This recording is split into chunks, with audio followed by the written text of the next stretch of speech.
Hello दोस्तों, एक बार फिर से आप सभी का स्वागत करता हूं आपके अपने YouTube channel study with Ritesh में। माय डियर स्टूडेंट्स, आज की जो ये क्लास होने वाली है बहुत ही ज़्यादा इम्पॉर्टेंट होने वाली है उन विद्यार्थियों के लिए जिन विद्यार्थी बिहार ITI कैट 2023 का एंट्रेंस एग्ज़ाम दे रहे हैं या देना चाहते हैं, और साथ ही साथ जो पैरामेडिकल से स्टूडेंट हैं उनके लिए भी बहुत ही इंफॉर्मेटिव ये क्लास और ये सभी क्वेश्चन रहने वाली हैं। ठीक है, तो बच्चों आज की जो ये सेशन होने वाली है वो सामान्य ज्ञान की सेकेंड क्लास होने वाली है। जो भी विद्यार्थी क्लास फर्स्ट नहीं किए हैं वो जाकर कर लें, और यहाँ पे सभी चीज़ें यानी सभी सब्जेक्ट की अब यहाँ पे वीडियो आप सभी को मिलने वाली है, वो भी लाइव। तो एक बार सभी स्टूडेंट यहाँ से जुड़ जाएं और इस वीडियो को लाइक और एक शेयर कर दें ताकि और भी जो भी कैंडिडेट ITI वाले हैं वो इस चैनल से जुड़ जाएं और यहाँ पे सभी चीज़ों का लाभ उठा सकें। ठीक है, सो चलिए, क्या आप लोग रेडी हो? एक बार कॉन्फर्मेशन दे देंगे सभी छात्र जो भी स्टूडेंट जुड़ चुके हैं, एक बार सभी कॉन्फर्मेशन दे देंगे कि जी हाँ सर आपकी वॉइस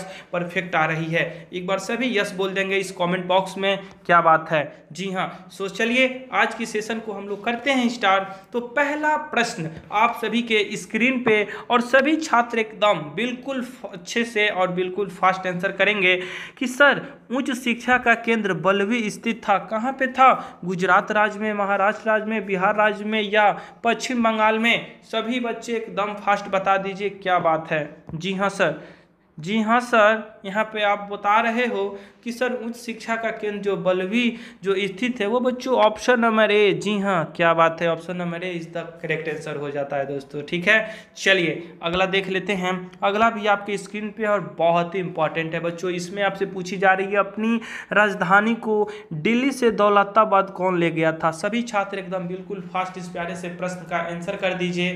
क्या बात है, जी हाँ। यहाँ पे गौर फरमाएंगे दिल्ली से दौलताबाद कौन ले गया था? उस शासक, उस राजा का नाम आप सभी को बताना है। क्या बात है, अलाउद्दीन खिलजी, मोहम्मद तुगलक, फिरोज तुगलक, ऑप्शन डी इब्राहिम लोदी। सभी छात्र एकदम बिल्कुल फास्ट यहाँ पे इस प्यारे से क्वेश्चन का प्यारा सा आंसर दे दीजिए। और बच्चों जो भी विद्यार्थी ITI, जी हाँ ITI कैट 2023 का एग्ज़ाम दे रहे हैं वो बच्चों इस चैनल से ज़रूर जुड़ जाएं, क्योंकि यहाँ पे बच्चों अब लाइव सुविधा भी उनको मिलने वाली है। ठीक है, यानी लाइव क्लासेस भी मिलने वाली है आपकी मैथ, ठीक है, साइंस और फिर बच्चों GK GS की। ठीक है, तो सभी छात्र यहाँ से जुड़ जाएं और अपनी तैयारी को बेहतरीन करिए कम समय में, क्योंकि बच्चों फॉर्म आ चुकी है। ठीक है, अगर आप यहाँ से जुड़ते हैं तो आपको जो भी चीज़ें हैं यानी आपकी एग्ज़ाम के पहले तक सिलेबस को कंप्लीट करा दिया जाएगा। हर एक सब्जेक्ट के अलग अलग टीचर्स होंगे, जो भी पढ़ाया जाएगा उसका रिकॉर्डिंग वीडियो PDF नोट सभी चीज़ें आपको मिलने वाली है। ठीक है, अधिक जानकारी के लिए दोस्तों आप लोग दिए गए नंबर पर भी कॉन्टैक्ट कर सकते हैं।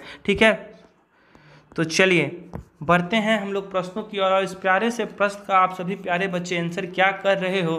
क्या बात है, वेल डन दोस्तों। ऑप्शन नंबर बी इस प्रश्न का सही आंसर हो जाता है। बच्चे ऑप्शन कर रहे हैं कि सर ऑप्शन नंबर बी इस प्रश्न का सही आंसर हो जाता है, मोहम्मद बिन तुगलक। जी हाँ, मोहम्मद बिन तुगलक ने अपनी राजधानी को दिल्ली से, गौर फरमाएंगे बच्चों, जो ये शासक थे वो मोहम्मद बिन तुगलक अपनी राजधानी को दिल्ली से सबसे पहले देवगिरी ले गए थे। ठीक है, ये पूछ दिया जा सकता है कि सबसे पहले कहाँ ले गए थे, उसके बाद यहाँ पे राजधानी को दिल्ली से दौलताबाद ले गया था, तो वो भी बच्चों मोहम्मद बिन तुगलक ही ले गए थे, लेकिन सबसे पहले देवगिरी ले गए थे। उसके बाद देवगिरी का नाम बच्चों बदल कर मोहम्मद बिन तुगलक दौलताबाद कर दिए थे। ठीक है, तो ये चीज़ें आप लोग लिख लीजिएगा, इंपॉर्टेंट है। तो बच्चों अपनी राजधानी को दिल्ली से दौलताबाद कौन ले गया था? तो मोहम्मद बिन तुगलक। ऑप्शन नंबर बी इस प्रश्न का सही आंसर हो जाता है। क्या बात है, चलिए आगे हम लोग बढ़ते हैं। अगला प्रश्न आपके स्क्रीन पे। और बच्चों आपसे एक रिक्वेस्ट है, अगर आपको ये सेशन अच्छी लग रही है तो एक बार वीडियो को शेयर कर दीजिए और एक लाइक कर दीजिए। इससे बहुत ही ज़्यादा मोटिवेटेड फील होता हूँ बच्चों, और ऐसा ही प्रश्न आपको करवा दिया जाएगा। आपकी एग्ज़ाम की टेंशन यहाँ पर नहीं लेनी है दोस्तों, मैं बार बार बोल रहा हूँ और बताते हुए चलेंगे सभी बच्चे। क्या बात है, यहाँ पे सभी का का करेक्ट आंसर आते हुए भारत में औद्योगिक वित्त का कौन सा इनमें से स्रोत नहीं है। जी हाँ दोस्तों, भारत में जो औद्योगिक वित्त है, ठीक है, तो दिए गए ऑप्शंस में से इसका स्रोत वह नहीं होती है। ठीक है, भारतीय औद्योगिक वित्त नियम, option B NABARD, option C राज्य वित्तीय नियम, या option D unit trust of India. क्या बात है दोस्तों, वेल डन। लगता है आप लोग पढ़ रहे हो, क्योंकि फॉर्म तो आ गई है तो पढ़ना तो बनता है दोस्तों। ठीक है, तो वेल डन। आपकी क्या यहाँ पे आंसर आ रही है कि सर ऑप्शन नंबर इस प्यारे से प्रश्न का आंसर हो जाएगा D, unit trust of India. क्या बात है, क्या बात है दोस्तों। अगर मैं आपसे पूछ दूं कि जो भी भारत में औद्योगिक वित्त की जो स्थापना हुई थी वो कब हुई थी, तो आप लोग लिख लीजिएगा 1948 ईस्वी में बच्चों इसकी स्थापना की गई थी। ठीक है, चलिए बहुत ही अच्छी यहाँ पे आप लोग जवाब दे रहे हो, क्या बात है। चलिए आगे बढ़ते हैं। अगला प्रश्न भी आपके स्क्रीन पे, और बिल्कुल फास्ट सभी बच्चे इस प्रश्न का एकदम करेक्ट आंसर देंगे। और बच्चों डेली लाइव क्लासेस चलती हैं, तो आप लोग मॉर्निंग में, जी हाँ, आप लोग मॉर्निंग में जुड़ जाइएगा 8 बजे। ठीक है, मॉर्निंग में 8 बजे जुड़ जाएं, आपको वहाँ पे डेली लाइव क्लासेस प्रोवाइड होंगी। ठीक है, चलिए भारतीय अर्थव्यवस्था में किस पंचवर्षीय योजना काल के दौरान कीमत स्तर घटा था। जी हाँ दोस्तों, गौर फरमाएंगे, बहुत ही इंपॉर्टेंट ये प्रश्न है। अब बच्चों ये 2 से 3 बार ये प्रश्न पूछा गया है। भारतीय अर्थव्यवस्था में किस पंचवर्षीय योजना काल के दौरान कीमत स्तर घटा था। प्रथम योजना, दूसरी योजना, चौथी योजना, वार्षिक योजना। क्या बात है, सभी का करेक्ट आंसर आते हुए ऑप्शन नंबर, जी हाँ, ऑप्शन नंबर सी इस प्रश्न का सही आंसर हो जाता है। भारतीय अर्थव्यवस्था में बच्चों चौथी योजना, पंचवर्षीय योजना काल के दौरान कीमत घटी थी। ठीक है, तो ऑप्शन नंबर सी इस प्रश्न का सही आंसर हो जाता है। क्या बात है, चलिए आगे हम लोग बढ़ते हैं। अगला प्रश्न भी आपके स्क्रीन पे, भारत में नोट निर्गम प्रणाली, जी हाँ, भारत में जो नोट निर्गम प्रणाली होती है वो आधारित है किस पे, अनुपातित कोष्ठ प्रणाली पर, ऑप्शन बी न्यूनतम कोष्ठ प्रणाली पर, ऑप्शन सी स्थिर विनिमय प्रणाली पर, या ऑप्शन डी पूर्ण परिवर्तनशीलता प्रणाली पर। क्या बात है दोस्तों, क्या बात है एकदम। एक बार जल्दी से इस वीडियो को शेयर कर दीजिए, ताकि और भी स्टूडेंट यहाँ से जुड़ जाएं और आज की क्लास एकदम धमाकेदार कर दिया जाए। क्या बात है दोस्तों, आप सभी का आंसर आ रहा है कि सर ऑप्शन नंबर बी इस प्रश्न का सही आंसर हो जाता है सर कि भारत में नोट निर्गम प्रणाली आधारित है न्यूनतम कोष्ठ प्रणाली पर। ठीक है, याद रखेंगे ये प्रश्न पूछा गया है आपके बिहार ITI 2022 की एग्ज़ाम में। ठीक है, तो ये बहुत ही इंपॉर्टेंट यहाँ पे हो जाती है। चलिए आगे हम लोग बढ़ते हैं। अगला प्रश्न भी आपके स्क्रीन पे, और सभी छात्र एकदम प्यारा प्यारा बच्चों क्वेश्चन है और प्यारे प्यारे आंसर आप लोग देते हुए चलेंगे। ठीक है, और जो भी प्रीवियस क्लास को नहीं देखे हैं, जी हाँ, मैं एक बार फिर से आप सभी को बता दे रहा हूँ, जो भी विद्यार्थी प्रीवियस क्लास नहीं देखे हैं तो बच्चों प्ले लिस्ट प्रोवाइड कर दी गई है। ठीक है, ITI वाले विद्यार्थियों के लिए प्ले लिस्ट प्रोवाइड कर दी गई है, तो आप लोग प्ले लिस्ट में जाकर प्रीवियस क्लास को देख लीजिएगा बच्चों। साइंस, मैथ, GK GS सभी का वहाँ पे प्ले लिस्ट आपको मिल जाएगा। ठीक है, चलिए बिहार राज्य की मुख्य नगद फसल कौन सी है। क्या बात है, बिहार राज्य की जो मुख्य नगद फसल है वो कौन सी है। चाय, रबड़, गन्ना, नारियल और कॉफ़ी। क्या बात है दोस्तों, क्या बात है, यहाँ पे बिल्कुल फास्ट बता दीजिए। तो बच्चों बिहार राज्य की मुख्य नगद जो फसल है वो कौन सी है, तो ऑप्शन नंबर, जी हाँ, ऑप्शन नंबर ए इस प्रश्न का सही आंसर हो जाता है बच्चों चाय। यानी आप लोग टी पीते हो ना, टी पीते हो, चाय पीते हो, कब पीते हो, तो सुबह में और शाम में सर पीते हैं। तो वही बच्चों उसकी कहाँ की मुख्य नगद फसल है, तो बच्चों हमारा राज्य जो है बिहार राज्य। ठीक है, वहाँ का यह मुख्य नगद फसल है। तो आप लोग जान गए बच्चों, बहुत ही अच्छी बात है। ठीक है, चलिए अगला हम लोग देख लेते हैं। अगर मैं आपसे पूछ दूं कि आप लोग बता दो बच्चों कि केरल की मुख्य नगद फसल कौन सी है। बिहार राज्य का तो बच्चों जान लिए, ठीक है, बट केरल की बता दो आप लोग बिल्कुल फास्ट। सभी छात्र एकदम बिल्कुल फास्ट बता देंगे। क्या बात है, केरल, केरल राज्य की मुख्य फसल कौन सी है, बिल्कुल फास्ट, बिल्कुल फास्ट। केरल राज्य की मुख्य फसल कौन सी है, बिल्कुल फास्ट। क्या बात है सर, इसका करेक्ट आंसर हो जाएगा सर रबर। जी हाँ दोस्तों, रबर। रबर बच्चों केरला के मुख्य नगदी फसल है। ठीक है, उसके बाद अगर मैं आपसे पूछ दूं कि दोस्तों आप लोग बता दो, एकदम प्यारा सा प्रश्न है और इसका आंसर भी आप लोग प्यारा सा दे दोगे, क्या बात है, नारियल और कॉफी किस राज्य की मुख्य नगदी फसल है? जी हाँ, तो आप लोग लिख लेंगे कर्नाटक का है। ठीक है, क्या बात है बच्चे, एकदम लिखते हुए चलेंगे। चलिए आगे हम लोग बढ़ते हैं, और आगे बढ़ने से पहले बच्चों मैं आप सभी से पूछूंगा कि बच्चों गन्ना आप लोग बताओगे। ठीक है, इस वीडियो के कमेंट सेक्शन में आप लोग इसका आंसर करोगे कि गन्ना ये किस राज्य की मुख्य फसल है। ठीक है, चलिए क्या बात है, आगे बढ़ते हैं।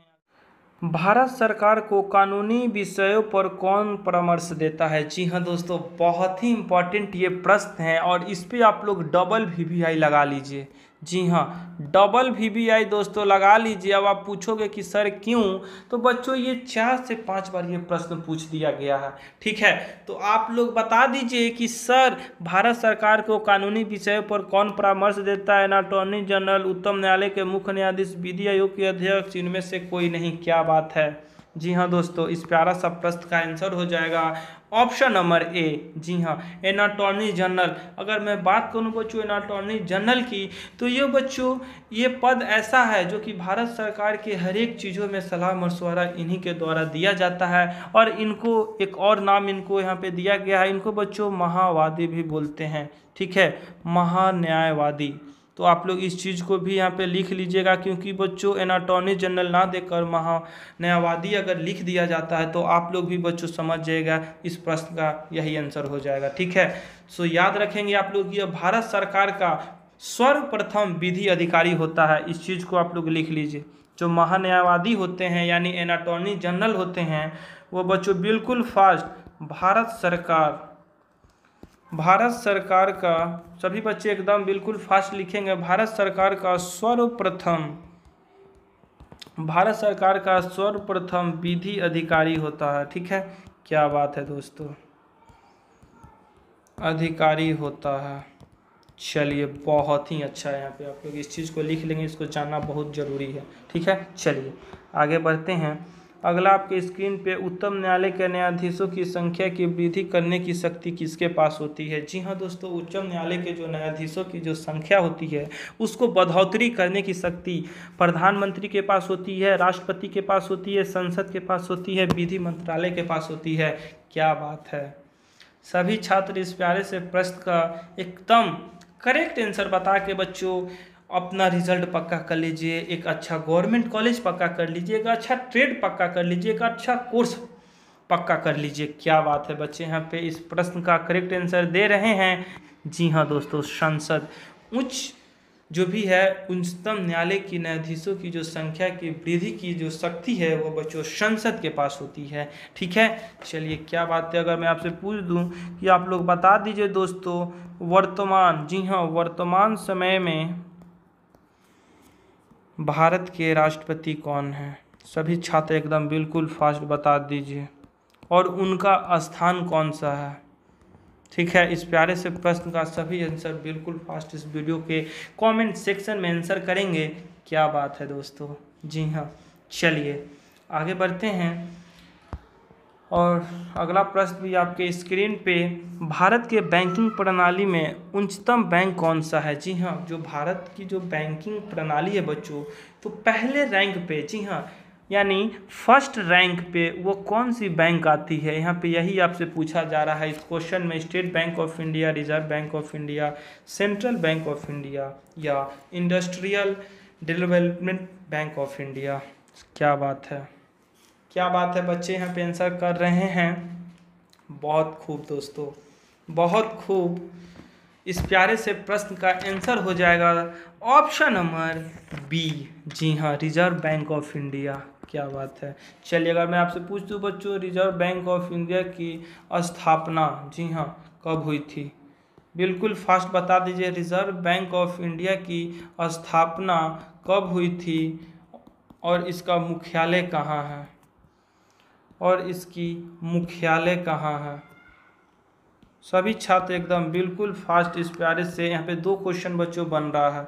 ठीक है, तो बता दीजिए और इसकी मुख्यालय कहाँ है? क्या बात है, क्या बात है दोस्तों, इसकी स्थापना यहाँ पे, क्या बात है, आप लोग एकदम आंसर दे रहे हो लाजवाब। 1935 में हुआ था और इसका मुख्यालय मुंबई में है। ठीक है, इस चीज़ को याद रखेंगे। और अगर मैं आपसे पूछ दूं कि सर इसके गवर्नर कौन हैं, ये भी प्रश्न बनता है क्योंकि इम्पॉर्टेंट है करेंट अफेयर के दृष्टिकोण से। ठीक है, क्योंकि करेंट अफेयर्स में बच्चों ये प्रश्न आपको पूछ दिया जाएगा। करेंट अफेयर्स में बच्चों ऐसा ही प्रश्न आपसे पूछा जाएगा, वर्तमान समय में कौन क्या है और नहीं है, इससे प्रश्न बहुत ही ज़्यादा पूछी जाती है। तो बच्चों आरबीआई की बात यहाँ पे की जा रही है, रिजर्व बैंक ऑफ इंडिया। इसके गवर्नर कौन हैं वर्तमान समय में?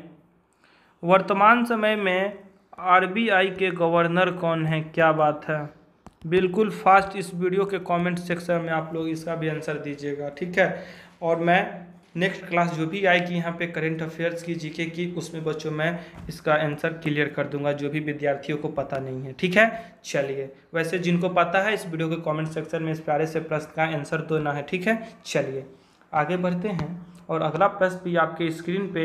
और एक बार दोस्तों वीडियो को लाइक और शेयर कर दीजिए, बहुत ही ज़्यादा अच्छा लगता है दोस्तों। और ऐसा ही प्रश्न और ऐसा ही बच्चों सीरीज आपके सामने मैं डेली लाता रहूँगा, काफ़ी मोटिवेटेड फील होता हूँ। ठीक है, तो बता दीजिए बच्चों, निम्नलिखित में से कौन सा एक स्थिर पूंजी के रूप में नहीं माना जाता है? में कौन नहीं माना जाता है? उपकरण, मशीनें, मुद्रा, इमारत। क्या बात है, जी हाँ मेरे प्यारे छात्र एवं छात्राएं, क्या आप लोग आंसर कर रहे हो कि सर ऑप्शन नंबर सी इस प्रश्न का सही आंसर हो जाती है। बच्चों स्थिर पूंजी के रूप में नहीं माना जाता है, ये चीज़ें आप लोग याद रखेंगे। वो क्या है? तो मनी है, यानी मुद्रा है। ठीक है, लेकिन अगर मैं बात करूं बच्चों स्थिर पूंजी कौन है, तो मशीनें हो गई, इमारतें हो गई, ये दोस्तों स्थिर पूंजी माना जाता है। ठीक है, क्या बात है। इसी के साथ अगला प्रश्न हम लोग देख लेते हैं। अगला प्रश्न भी आपके स्क्रीन पे, और सभी छात्र बिल्कुल फास्ट बताएंगे। नीति आयोग की परिषद से निम्नलिखित में से कौन सा संबद्ध नहीं है? जी हाँ, नीति आयोग की परिषद से निम्नलिखित में से कौन सा संबद्ध नहीं है? प्रधानमंत्री, राष्ट्रपति, राज्यों के मुख्यमंत्री, ऑप्शन डी संघ राज्य, ऑप्शन डी संघ राज्य क्षेत्र के मुख्यमंत्री। क्या बात है, क्या बात है दोस्तों। ऑप्शन नंबर यहाँ पे बच्चे कर रहे हैं सर, ऑप्शन नंबर बी इस प्रश्न का सही आंसर हो जाता है। नीति आयोग से बच्चों यह यहाँ पे संबंध नहीं रखते हैं, वो राष्ट्रपति होते हैं। ठीक है, लेकिन अगर मैं आपसे पूछ दूँ दोस्तों कि जो ये नीति आयोग है, ठीक है, इसका गठन कब हुआ था, तो सभी छात्र एकदम लिख लेंगे। नीति आयोग का गठन 1 जनवरी 2015 ईस्वी में बच्चों किया गया था। ठीक है, इसके साथ एक और बहुत ही प्यारा सा प्रश्न यहाँ पे बनता है और पूछा भी गया है, इसलिए मैं बता रहा हूँ आप सभी को। अगर पूछ दिया जाएगा कि बच्चों नीति आयोग के, जी हाँ गौर फरमाएंगे, नीति आयोग के पदेन अध्यक्ष कौन कहलाते हैं? सभी छात्र एकदम बिल्कुल फास्ट बता दीजिए। क्या बात है मेरे प्यारे छात्र, ऐसे ही बच्चों आप लोग पढ़ते रहिए। नीति आयोग के पदेन अध्यक्ष कौन कहलाते हैं? क्या बात है दोस्तों, आज आप लोगों ने दिल खुश कर दिया। तो इसी के साथ आप लोग लिख लेंगे प्रधानमंत्री। जी हाँ, ये नीति आयोग के पदेन अध्यक्ष कहलाते हैं। ठीक है, चलिए बहुत ही अच्छा लगा दोस्तों आप सभी के द्वारा इस प्रश्न का करेक्ट आंसर आते हुए। चलिए आगे बढ़ते हैं। अगला भी आपके स्क्रीन पे, भारत के पहले मुख्य चुनाव आयुक्त निम्नलिखित में से कौन थे? जी हाँ, VK Sunam, option B Sukumar Sen, option C doctor Nagendra Singh, या ऑप्शन डी टी स्वामीनाथन। जी हाँ, भारत के पहले मुख्य चुनाव आयुक्त निम्नलिखित में से कौन थे? क्या बात है दोस्तों, जी हाँ क्या बात है। इस प्यारे से प्रश्न का आप लोग आंसर दे रहे हो सर, इसका प्यारा सा आंसर हो जाएगा option number B Sukumar Sen. जी हाँ, और सुकुमार सेन को इसी के लिए इनको यहाँ पे वर्ष, जी हाँ इसी के लिए यहाँ पे इनको वर्ष लिख लेंगे आप सभी, 1954 में पद्मश्री जैसे विभूषण से इनको सम्मानित भी किया गया था। ठीक है, इस चीज़ को आप लोग लिख लेंगे, सुकुमार सेन जी को। ठीक है, चलिए आगे बढ़ते हैं। अगला प्रश्न भी आपके स्क्रीन पे, और सभी प्यारा सा जवाब देते हुए चलिएगा। निम्नलिखित देशों में से कौन सा देश म्यांमार के साथ थल सीमा साझा नहीं करती है? जी हाँ दोस्तों, थल सीमा, जी हाँ, यानी ज़मीन साझा नहीं किया जाता है, थल सीमाएं साझा नहीं की जाती है। वो देश का नाम बता दीजिए। Bangladesh, Bharat, Cambodia, Laos. जी हाँ, सभी छात्र इस प्यारे से प्रश्न का जवाब दे दीजिए। क्या बात है मेरे प्यारे विद्यार्थियों, ऑप्शन नंबर सी इस प्रश्न का सही आंसर हो जाता है। जी हाँ, बहुत अच्छा लगा दोस्तों। तो ऑप्शन नंबर सी अगर आप लोग लॉक कर दिए देन आंसर आपका सही है। चलिए अगला देखते हैं। निम्नलिखित में से कौन सा लोक नृत्य और रेशा से संबंधित, एक बार दोस्तों वीडियो को शेयर कर दीजिए, एक बार वीडियो को शेयर कर दीजिए ताकि और भी स्टूडेंट जुड़ जाएं और आज का क्लास बच्चों एकदम धमाकेदार बना दिया जाए। तो छौन, तमाशा, मलखम्ब और ऑप्शन डी इनमें से कोई नहीं। क्या बात है, सभी छात्र इस प्यारे से प्रश्न का आंसर दे रहे हैं कि सर निम्नलिखित में से कौन सा लोक नृत्य और रेशा से संबंध नहीं रखता है? तो वह बच्चों हो जाएगा ऑप्शन नंबर, जी हाँ, ऑप्शन नंबर ए हो जाएगा, छऊ। जी हाँ, छऊ एक आदिवासी नृत्य है, लिख लीजिएगा। छऊ यह क्या है? एक आदिवासी नृत्य है। क्योंकि आदिवासी नृत्य की बात करेगा तो प्रश्न आपसे छूटे ना, यानी प्रश्न का आंसर आप लोगों से छूटे ना जब आप लोग हॉल में बैठ जाओ, ठीक है? तो इसीलिए याद रखेंगे यह किसकी नृत्य है? तो आदिवासी लोगों की नृत्य है, ठीक है? उस निम्नलिखित में से कौन सी नेहरू रिपोर्ट की अनुशंसा नहीं की थी? जी हाँ दोस्तों, नेहरू जी के द्वारा एक रिपोर्ट पेश किया गया था, तो किस मंडल और किस केंद्र ने इसका अनुशंसा नहीं की थी? ऑप्शन ए है डोमिनियन दर्जा, ऑप्शन बी पृथक निर्वाचक मंडल, ऑप्शन सी एकात्मक तथा लोकतंत्रीय केंद्र और ऑप्शन डी हो जाएगा वयस्क मताधिकार। सभी छात्र इस प्रश्न का एकदम करेक्ट आंसर दे दीजिए। क्या बात है दोस्तों, जी हाँ, सभी का आंसर आते हुए कि सर जो नेहरू रिपोर्ट की जो प्रशंसा नहीं की गई थी वो मंडल बच्चों ऑप्शन नंबर बी है। जी हाँ, इस प्रश्न का करेक्ट आंसर हो जाता है, यानी पृथक निर्वाचक मंडल उनकी रिपोर्ट की अनुशंसा नहीं की थी, ठीक है ना? तो याद रखेंगे इस प्यारे से प्रश्न का सही आंसर क्या है? तो ऑप्शन नंबर बी, जी हाँ, पृथक निर्वाचक मंडल। जी हाँ, क्या बात है।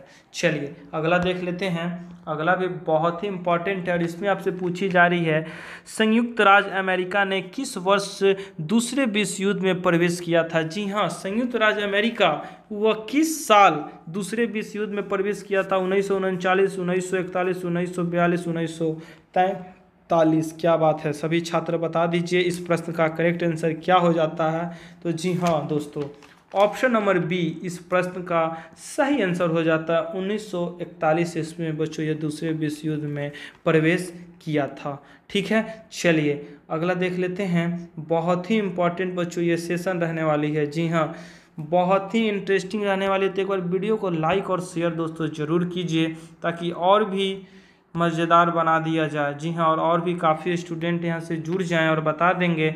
निम्नलिखित में से किस वर्ष को संयुक्त राज्य द्वारा स्वदेशी भाषाओं के अंतर्राष्ट्रीय वर्ष के रूप में घोषित किया गया था? सभी छात्र बता दीजिए, स्वदेशी भाषाओं के अंतर्राष्ट्रीय वर्ष के रूप में घोषित किया गया था। क्या बात है, 2017, 2020, 2019, 2022। बच्चों 2019, यानी ऑप्शन नंबर सी इस प्रश्न का सही आंसर हो जाता है। क्या बात है। चलिए अगला देख लीजिए, बहुत ही अच्छा प्रश्न है। निम्नलिखित में से किस मुगल सम्राट द्वारा आगरा के किले का निर्माण करवाया गया था? उस मुगल सम्राट का बच्चों नाम आप लोग बता दीजिए। अब मैं जानता हूँ सभी बच्चे बता देंगे और इस प्रश्न बच्चों 2 से 3 बार पूछा गया, तो सभी छात्र इस प्रश्न का आंसर करेंगे शाहजहाँ, अकबर, औरंगजेब, जहांगीर। क्या बात है, क्या बात है दोस्तों। तो बच्चे यहाँ पे आंसर कर रहे हैं सर इस प्रश्न का आंसर तो ऐसे ही पता चल जा रहा है कि यहाँ पे आगरा का नाम आ गया। तो आगरा में बच्चों जो किला है उसका निर्माण अकबर जी ने करवाए थे, ठीक है? तो इस प्रश्न का सही आंसर हो जाता है ऑप्शन नंबर बी, मुगल बादशाह अकबर के द्वारा इस किला का निर्माण करवाया गया था, ठीक है? चलिए अगर मैं आपसे पूछ दूं कि बच्चों जो आगरा का जो ये किला है, ठीक है, वो विश्व धरोहर है, तो वो किस देश से लिया गया है बताइए? ये बच्चों एक विश्व धरोहर है। तो ये किस देश से बच्चों घोषित करवाया गया है? तो आप लोग याद रखेंगे दोस्तों, आगरा का किला यूनेस्को द्वारा घोषित विश्व धरोहर स्थल है। ठीक है, तो इस कंट्री का नाम बच्चों आप लोग याद रखिएगा, यूनेस्को। ठीक है, क्या बात है। चलिए अगला देख लेते हैं। अगला भी बहुत ही इम्पोर्टेंट प्रश्न है। और जी हाँ, आप लोग यहाँ ध्यान से सुनेंगे बच्चों, मैं ऊपर में अभी जितने भी प्रश्न आपको करवाया बच्चों, उसमें 2 से 3 प्रश्न आपसे मैं पूछा हूँ कि इस वीडियो के कमेंट सेक्शन में आप सभी को आंसर देनी है। तो आप लोग बच्चों ज़रूर दीजिएगा उस प्यारे से प्रश्न का आंसर। मैं देखना चाहूँगा कि कितने यहाँ पे बच्चे जो भी हैं वो यहाँ पे करेक्ट आंसर करते हैं इस प्रश्न का। ठीक है, तो जो भी प्रश्न पूछे हैं आप लोग नोट कर लीजिए कॉपी में, और इन सभी प्रश्नों को भी नोट करके बच्चों आंसर जरूर दीजिए। और बता दीजिए कि मूर्ति पूजा का आरंभ कब से माना जाता है? जी हाँ दोस्तों, मूर्ति पूजा यानी आप लोग पूजा करते हो। जी हाँ, किसकी करते हो? कोई भी देव का करते हो, देव देव होते हैं और मूर्ति मूर्ति होता है। तो जो ये मूर्ति पूजा है वो बच्चों किस काल से आरंभ हुआ था, यहाँ पे यही पूछ रहा है। तो पूर्व आय काल, उत्तर वैदिक काल, मौर्य काल, कुषाण काल। क्या बात है मेरे प्यारे साथियों, आप लोग आंसर, क्या बात है।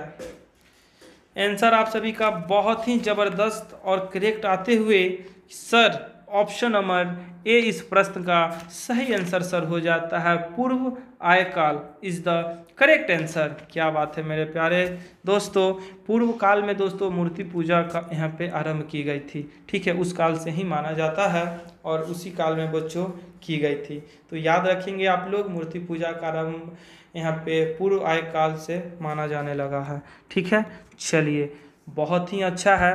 तो इसी के साथ दोस्तों आज की क्लास हम लोग यहीं पे एंड करते हैं। लेकिन जो भी 2 से 3 मैंने प्रश्न आपसे पूछे हैं ज़रूर आप लोग इस वीडियो के कमेंट सेक्शन में बताइएगा, और साथ ही साथ ये भी बताइएगा कि आज की क्लास कैसी लगी। इस क्लास का फीडबैक आप सभी प्यारे विद्यार्थी जरूर दीजिएगा, और ऐसे ही मैं क्लास और क्वेश्चंस लाते रहूँगा आपके एग्ज़ाम के पहले तक सेशन को, और जो भी यहाँ पे क्वेश्चन है सभी को मैं कंप्लीट करा दूंगा। तो चलिए दोस्तों, आई होप आप सभी को आज बहुत ही ज़्यादा इंटरेस्टिंग लगा होगा। सो मिलेंगे ऐसे ही इंफॉर्मेटिव और एक मज़ेदार क्लास के साथ। तब तक के लिए आप सभी को tata, bye bye and take care.